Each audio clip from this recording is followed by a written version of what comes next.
నమస్తే. సింహరాశి వారికి 2025లో డిసెంబర్ మంత్‌లో ఎలా ఉందో మనం చూద్దాం. ముందుగా సింహరాశి నాకు చాలా ఎక్కువ మంది ఫోన్‌లు చేసి పర్సనల్‌గా ఫ్రెండ్స్ చాలామందున్నారు. చాలా రూడీగా గూడా అడుగుతూ ఉంటారు. అది మీకు చాలా వీడియోస్‌లో కూడా చెప్పున్నాను. నాకు బాగా క్లోజెస్ట్ ఫ్రెండ్స్, క్లోజెస్ట్ క్లయింట్స్ అనమాట. ఎనీ టైమ్ అయినా సరే మిడ్‌నైట్ అయినా సరే వాళ్ళు ఫోన్‌లు చేసి అడుగుతూ ఉంటారు. సో, ఇందులో బాగా రిలేటివ్స్ ఉన్నారు, ఫ్రెండ్స్ ఉన్నారు, ఎన్ఆర్‌ఐస్ ఉన్నారు, అబ్రాడ్‌లో చాలామంది సెటిల్ అయిన వాళ్ళు ఉన్నారు. రకరకాల వాళ్ళు ఉంటున్నారు. షష్టాష్టకం నాది మకర రాశి, వాళ్ళది సింహరాశి. షష్టాష్టకం అంటారు. నాకు వాళ్ళకి సడెన్‌గా జట్‌లు ఇస్తుంటారు. నేను సడెన్‌గా వాళ్ళకి ఇస్తూ ఉంటాను. ఇదేమంటారు Tom and Jerry kind of combinations మకర రాశి, సింహరాశి. సో, వాళ్ళు అడిగేది కూడా నాకు అలానే ఉంటుంది. మీకు చాలా సార్లు చెప్పున్నాను. కొంతమంది ఫ్రెండ్స్ ఏంటండి మా గురించి అలా చెప్పారని అడుగుతారు. ఏమైంది అని చెప్తాను నేను. నాకు చాలా నెగెటివ్‌గా చెప్పారని అడుగుతూ ఉంటారు. మరి నెగెటివ్‌గా ఉంటే నెగెటివ్‌గా ఉన్నప్పుడు నెగెటివ్‌గా చెప్పాలి గదా! పోనీ ఓ పని చేయండి నెక్స్ట్ టైమ్ నేను షూట్‌కెళ్ళేటప్పుడు మీ స్క్రిప్ట్ నాకియ్యండి. నేను మీ స్క్రిప్ట్‌ని చదివేస్తానని చెప్తూ ఉంటాను. సరదాగా అలా జోక్ చేస్తూ ఉంటాను. అయితే ఈ రాశి వాళ్ళకి చాలా క్లోజ్ వాళ్ళున్నారు కాబట్టి, ఒకటి మనకి శాస్త్రంలో చెప్పింది వీళ్ళకి అష్టమ శని నడుస్తోంది. అష్టమ శనిలో ఏమేం ప్రాబ్లమ్స్ ఉంటాయనేది మనం ఒకసారి ఆల్రెడీ డీటెయిల్‌గా చూసుకున్నాం. మనకి ఉగాది రాశి ఫలాల దగ్గర నుంచి 2025 రాశి ఫలాలు గూడా టోటల్ ఇయర్ ప్రిడిక్షన్‌లు గూడా చెప్పుకున్నాం. అయితే ఈ టైంలో వీళ్ళకి అష్టమ శని ఉండటంతో ఏమైంది అంటే, భార్యాభర్తల మధ్య గొడవలొస్తూ ఉంటాయి. బిజినెస్‌లో సరిగ్గా కలిసి రాదు. జాబ్‌లు కోల్పోయే అవకాశం ఎక్కువగా ఉంటుంది. సమాజంలో గౌరవ ప్రతిష్టలు పోయే అవకాశం ఎక్కువగా ఉంటుంది. వీళ్ళకి ఇంకో మాట చెప్పాలంటే రిలేషన్‌షిప్ ఇష్యూస్ కూడా వచ్చే అవకాశం చాలా ఎక్కువగా ఉంటుంది. ఈ రాశిలో సింహరాశితో వేరే రాశులు గనక కలిసి ఉంటే, శని ప్రభావం ఉన్న రాశులు కలిసి ఉంటే అవి చూసుకుంటే మీకు ధనుసు రాశి, నెక్స్టు కుంభరాశి, మీనరాశి, మేషరాశి. మీ ఇంట్లో లేదంటే మీ స్పౌస్‌లు ఎవరైనా గనక ఈ ఈ ఈ ఇందాక చెప్పుకున్న రాశులుంటే ప్రాబ్లమ్స్ ఇంకా చాలా ఎక్కువయ్యే అవకాశం ఎక్కువగా ఉంటుంది. చాలా రిస్కీగా ఉంటుంది. అందుకని ఇందాక చెప్పిన ఫస్ట్ 5 ప్రాబ్లమ్స్ ఏదో ఒక ప్రాబ్లమ్ ట్రిగ్గర్ అయ్యే అవకాశం చాలా ఎక్కువగా ఉంటుంది. కేర్‌ఫుల్‌గా ఉండటం ఎంతైనా అవసరం. సింహరాశి డిసెంబర్ మంత్ చూసుకుంటే డిసెంబర్ మంత్‌కి 3 విశిష్టతలు ఉంటాయండి. అందరికి తెలిసిందే. ఫస్ట్ ఈ మాసం మనకి ఇయర్ ఎండ్ మాసం కాబట్టి ఒకసారి ఈ మంత్ అంతా ఈ ఇయర్ అంతా ఎలా ఉంది? మనకు అనుకూలంగా ఉందా? ప్రతికూలంగా ఉందా? ఒకవేళ ప్రతికూలంగా ఉంటే ఏం చేయాలి? దానికి కావాల్సిన రెమెడీస్ ఏంటి తెలుసుకొని అవి చేసుకోగలగాలి. నంబర్ 2 ఈ మంత్ 16థ్ నుంచి మనకు ధనుర్మాసం స్టార్ట్ అవుతుంది. ఎప్పుడైతే ధనుర్మాసం స్టార్ట్ అవుతుందో మనకి అది సంక్రాంతికి నెలబట్టడం అంటారు. ఈ టైంలో కల్లాపులు చదవటం, తర్వాత ముగ్గులు పెట్టటం, రంగోలీ పెట్టటం, గొబ్బెమ్మలు పెట్టటం, హరిదాసులను చుట్టం, ఒక కంప్లీట్ పండగ వాతావరణం. ఊరంతా అలంకారప్రాయంగా ఉంటుంది. ఈవెన్ సిటీలు కూడా చాలా చక్కగా ఉంటారనమాట. సో, ఇది మనకి రెండో ముఖ్యమైన విశిష్టత. మూడోది చాలామంది ఆల్రెడీ మీరు ఎక్స్‌పీరియన్స్ అయ్యుంటారు. మనకి ఎన్ఆర్ఐలు కానివ్వండి, ఐటీలో చేస్తున్న వాళ్ళకి గానివ్వండి, డిసెంబర్ మంత్‌లో డౌన్ టైమ్ అంటారు. ఎక్కువగా ఒక 15 డేస్ సర్వర్స్ అనేవన్నీ ఆహ్, నో హోల్డ్‌లో ఉండటము, లేదంటే జీరో కోడింగ్ గాని, ఇలా రకరకాల పేర్లతో పిలుస్తూ ఉంటారు. ఎక్కువగా ఈ టైంలో లీవ్ బ్యాలెన్స్‌లున్నా గాని, లీవ్ పెండింగ్‌లున్నా గాని, ఇలా హెచ్ఆర్ గూడా కాల్ చేసి వెకేషన్ ప్లాన్ ఏంటి? టూర్ ప్లాన్ ఏంటి? అనేసి ఇలా అడుగుతూ ఉంటారు. ఎన్ని రోజులు తీసుకుంటున్నారని జెప్పేసి. సో, ఈ టైంలో కొంతమంది క్రిస్టమస్ వెకేషన్స్ ఎంజాయ్ చేస్తూ ఉంటారు. తర్వాత మిడ్ టర్మ్ ఎగ్జామ్స్ కూడా ఈ టైంలో చాలామంది పిల్లలు క్లియర్ చేసుకుంటూ ఉంటారు. బయటికెళ్ళిపోయి వెకేషన్స్ ఎంజాయ్ చేసే టైం మనకి ఈ డిసెంబర్ మంత్. ఈ టైంలో సింహరాశి వాళ్ళకెలా ఉంది మనం చూసుకుందాం. సింహరాశి గనుక మనం గమనించుకుంటే, ఒక ముక్కలో చెప్పాలంటే చాలా పాజిటివ్‌గా ఉంది. ఈ మంత్ మీకొక అదృష్టకరమైన మంత్ అని మీరు తెలుసుకోవాలి. ఎందుకు అంటే, ఏ గ్రహాలైతే ఇబ్బంది పెట్టాలో ఆ గ్రహాలు ఇబ్బంది పెట్టకుండా వేరే గ్రహాలు అడ్డుపడుతూ ఉన్నాయి. ఏ గ్రహాలు పాజిటివ్‌గా ఉన్నాయో, ఈ పాజిటివ్‌గా ఉన్న గ్రహాలన్నీ ఖచ్చితంగా పాజిటివ్‌గా ఉన్నాయి. సో, ఒక రకంగా చెప్పాలంటే సూర్యుడు, కుజుడు సరైన పొజిషన్ లేకుండా ఇబ్బంది పెట్టాలి. కానీ విపరీత వేద అన్న కాన్సెప్ట్ ద్వారా అవి మీకు అంతగా ఇబ్బంది పెట్టకుండా నార్మల్‌గా ఉండే అవకాశం ఎక్కువగా ఉంటుంది. ఓవరాల్‌గా ఈ రాశి వాళ్ళకి నార్మల్‌గా ఉండటం లేదా పాజిటివ్‌గా ఉండే అవకాశం ఉంటుంది. ఇబ్బంది పడే పరిస్థితులైతే ఎక్కువగా లేవు. అంటే టోటల్ హోల్ ఇయర్‌లో మీరు ఉగాది గనక చూసుకుంటే, ఉగాది తర్వాత బాగున్న మాసాలలో వీళ్ళకి డిసెంబర్ మంత్ అని మనం చెప్పుకోవచ్చు. మన వివరాలు గనక చూసుకుంటే ఈ మంత్‌లో మనకి 4 గ్రహాలు మారుతూ ఉన్నాయండి. అవి సూర్యుడు, కుజుడు, శుక్రుడు, బుధుడు. అందులో చూసుకుంటే మనకి ఇప్పటిదాకా ఈళ్ళు ఎవరైనా గనక మానసిక వ్యధతో బాధపడుతూ ఉంటే, ఈ టైంలో వీళ్ళకి ఆ మానసిక బాధ అంతా పోయి ప్రశాంతంగా ఉండే అవకాశం ఎక్కువగా ఉంటుంది. ఇప్పటిదాకా ధనం కోల్పోయే పరిస్థితులుంటాయి. ఈ మంత్‌లో అలాంటి పరిస్థితి అయితే ఉండదు. ధన ప్రాప్తి వచ్చే అవకాశం ఎక్కువగా ఉంది. ఫ్రెండ్స్ తోటి ఆల్‌రౌండ్ ప్రాస్పెరిటీతో అభివృద్ధిగా ఉండే అవకాశం ఎక్కువగా ఉంది. సో చూసారు కదండీ! పాజిటివ్‌గా లేదంటే న్యూట్రల్‌గా ఎక్కువగా ఉంది ఈ రాశి వాళ్ళకి.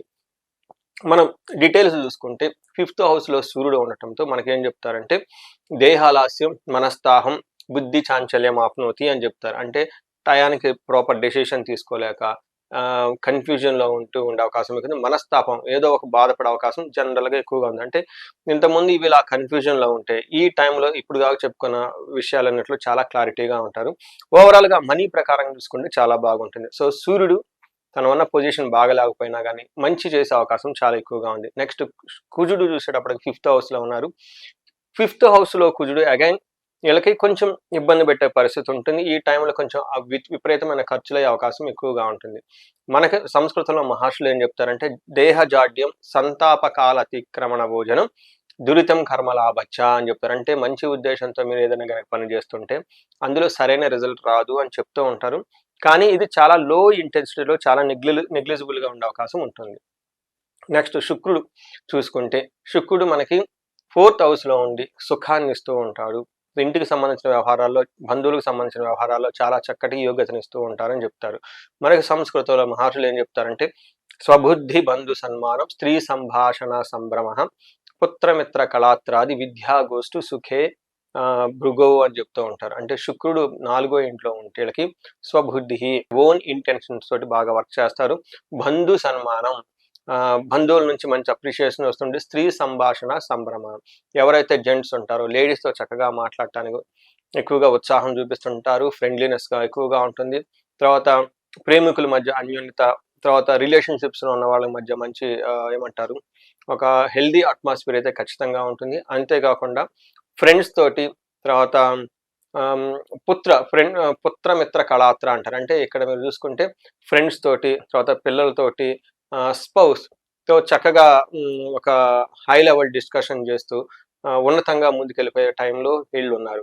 అంతేకాకుండా ఓవరాల్‌గా ప్రొఫెషనల్ మ్యాటర్స్‌లో గ్రోత్ ఉంటుంది, గెయిన్ ఉంటుంది, మనీ గెయిన్ కూడా ఉంటుంది. సో చూసారు కదండీ! ఈ రాశి వాళ్ళకి ఈవెన్ బుధుడు కూడా చక్కగా మంచి లక్కునిస్తున్నారు వీళ్ళకి.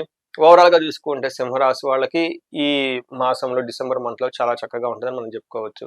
నెక్స్ట్ మనకి సంస్కృతంలో మహర్షులు ఒక కాన్సెప్ట్ ఇచ్చారు జ్యోతిష శాస్త్రంలో. దాన్ని మనకి అంగగోచారం అంటారు. ఈ అంగగోచారం ప్రకారం చూస్తే నక్షత్రం ప్రకారం కూడా మనకెలా ఉందో తెలుసుకోవచ్చు. అది మఖ, పూర్వ పాల్గుని, ఉత్తర పాల్గుని నక్షత్రాలు. ఇందులో మఖా నక్షత్రం వాళ్ళకి చూసుకుంటే చాలా జయప్రదంగా ఉంటుంది. ధన ప్రాప్తి ఉంటుంది. విజయం ఉంటుంది.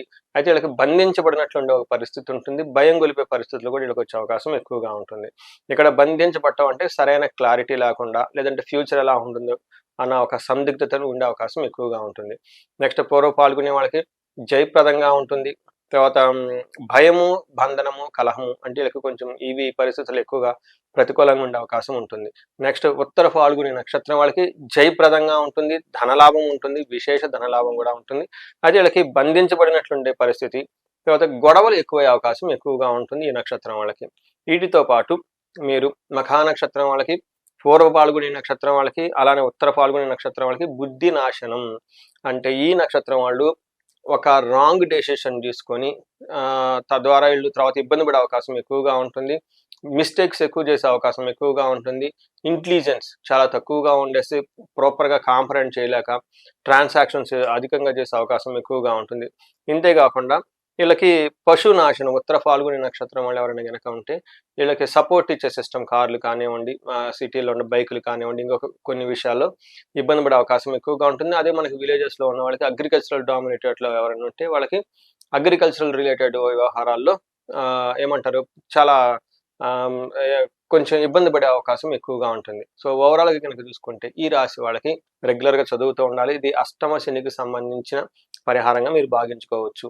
వీటితో పాటు ఎవరికైనా భార్యాభర్తల మధ్య సరైన సఖ్యత లేకపోతే అన్యోన్య దాంపత్య పాశుపత అభిషేకము లేదా విశ్వావసు గంధర్వ రాజ విశేష హోమం అంటే వాళ్ళకున్న తీవ్రతను బట్టి చేసుకుంటూ ఉంటే వాళ్ళ మధ్య అన్యోన్యత పెరుగుతూ ఉంటుంది. ధనానికి ఇబ్బంది పడుతూ ఉంటే స్వర్ణలక్ష్మి విశేష హోమము లేదా కుబేర పాశుపత అభిషేకం మీకున్న సమస్య యొక్క తీవ్రతను బట్టి చేసుకుంటూ ఉండాలి. వీటన్నిటితో పాటు ఇంకా మీకు శత్రు బాధలు విపరీతంగా ఉన్న చండీ హోమము, చండీ పారాయణం చేపించుకోవటము, లేదంటే సుదర్శన హోమం చేపించుకోవటం, ఇవి చేసుకుంటూ ఉండాలి. వీటితో పాటు ఇంకా ఎవరికైనా వేరే వేరే ఇతరాతర గనక సమస్యలుంటే ఇంకా హెల్త్ కాంప్లికేషన్స్ ఎవరికైనా ఉన్నా గానీ వీళ్ళకి అమృత మృత్యుంజయ పాశుపత అభిషేకము లేదంటే విశేష హోమం చేస్తే వీళ్ళకి హెల్త్ విషయంలో చాలా బాగుంటుంది. ఇంప్రూవ్‌మెంట్ ఉంటుంది. ఈ రాశి వాళ్ళు ఎవరైనా గనక 35-45 మధ్యలో ఏజ్ ఉండి లైఫ్‌లో స్ట్రక్ అయ్యామనుకున్నా, లేదంటే మిడ్ లెవెల్ వరకు మేము చేరామండి. అక్కడి నుంచి ముందుకెళ్ళలేకపోతున్నాం అని అనుకున్నా గానీ, ఒక్కసారి మీ ఇండివిడ్యువల్ జాతకాన్ని చెక్ చేసుకుంటే ఏమైనా ఇంకా దోషాలుంటే, పితృదోషం కానివ్వండి, కాలసర్ప దోషం కానివ్వండి, త్రిపిండి దోషం ఇలా రకరకాల దోషాలుంటాయి. అవి మిమ్మల్ని పైకి ఎదగనీయకుండా చేసే అవకాశం ఎక్కువగా ఉంటుంది. దీన్నే మనకి మిడ్ లైఫ్ క్రైసిస్ కూడా అని అంటారు. 40లో ఒక క్రైసిస్ వస్తుంది అంటారనమాట. సో, ఇలా ఈ సింహరాశి వాళ్ళకి ఈ టైంలో ఇంకా ఎందుకంటే అష్టమ శని నడుస్తుంది కాబట్టి, ఈ అష్టమ శనికి ఇంకా వేరే దోషాలు కూడా యాడ్ అయ్యి, ఇంకా ఇబ్బంది పెట్టే అవకాశం ఎక్కువగా ఉంటుంది. సో, మీరు ఎక్కువగా ఇబ్బందులు పడకుండా ఉండటానికి తగు పరిష్కారాలు, పరిహారాలు చేసుకొని, ఈ రాశి వాళ్ళు చక్కగా 10 రెట్లు ఇంకా జీవితంలో ఉన్నతంగా ఎదగాలని, మీకు అష్టలక్ష్మి కృపా కటాక్షం కలగాలని కోరుకుంటున్నాను. నమస్తే.